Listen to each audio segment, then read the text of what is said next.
समाजातील प्रत्येक घटना थेट आपल्यापर्यंत पोहोचवणारे आपलं हक्काचं न्यूज चॅनल क्रांती सूर्य न्यूज. संपादक शशिकांत राजवंत.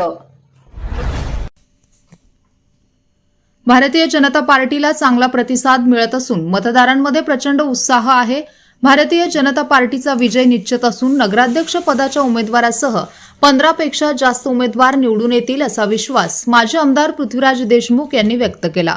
पलूस नगर परिषद सार्वत्रिक निवडणूक 2025च्या निमित्ताने ते पलूस येथील मतदान केंद्रांना भेटी देण्यासाठी आले असता प्रसार माध्यमांशी बोलत होते.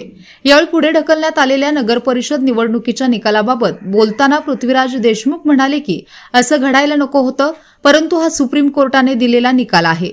कोर्टाच्या आदेशाचा आपण आदर केला पाहिजे. काही लोक म्हणत आहेत की भाजपचे हे षडयंत्र आहे, परंतु कोणाला काहीही म्हणू दे, आमचा पोलिसमधील विजय निश्चित आहे. भाजपचा विजय हा काळा दगडावरील पांढरी रेघ आहे.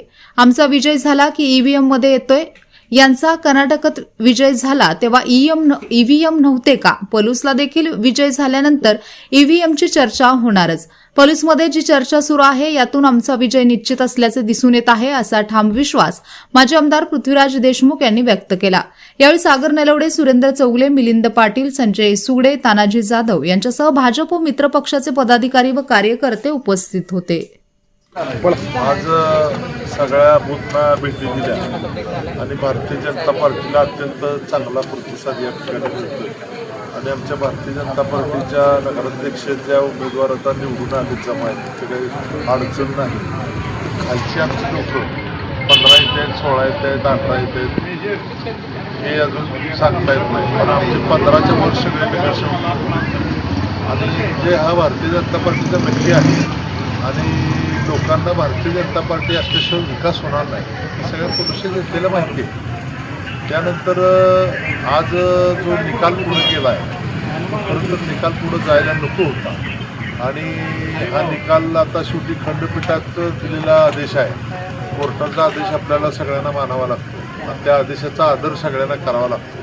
परंतु एक 15-20 दिवस आता सगळ्यांना ती उत्सुकता राहणार आणि काही मंडळी म्हणत आहेत की भारतीय जनता पार्टीनेच हे केले आणि आम्हाला काय करायची गरज आहे. आमचं आता काळ्या दगडावरची रेघ आहे, तर या ठिकाणी निवडून आमची सत्ता येणार आहे. आणि त्याच्यामध्ये प्रॉब्लेम असा आहे की भारतीय जनता पार्टी सत्तेवर आली की ईव्हीएम घोटाळा काढायला आणि कर्नाटकमध्ये आमची सत्ता आली नाही, तिथे ईव्हीएम घोटाळ्याबद्दल कोण बोलत नाही. आमचा विजय झाला की ईव्हीएम येते मध्ये. त्यामुळे आता पोलिसला सुद्धा ईव्हीएमवर चर्चा होणारच आहे. त्यामुळं आमचा विजय नक्की आहे. ह्याचा अर्थ आता जी चर्चा चालू आहे त्याच्यात आमचा विजय नक्की.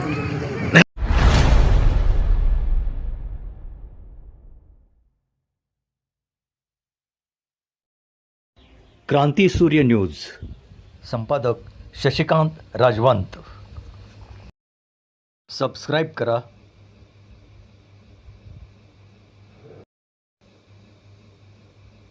बेल आयकॉनला क्लिक करा आणि लाईक करायला विसरू नका.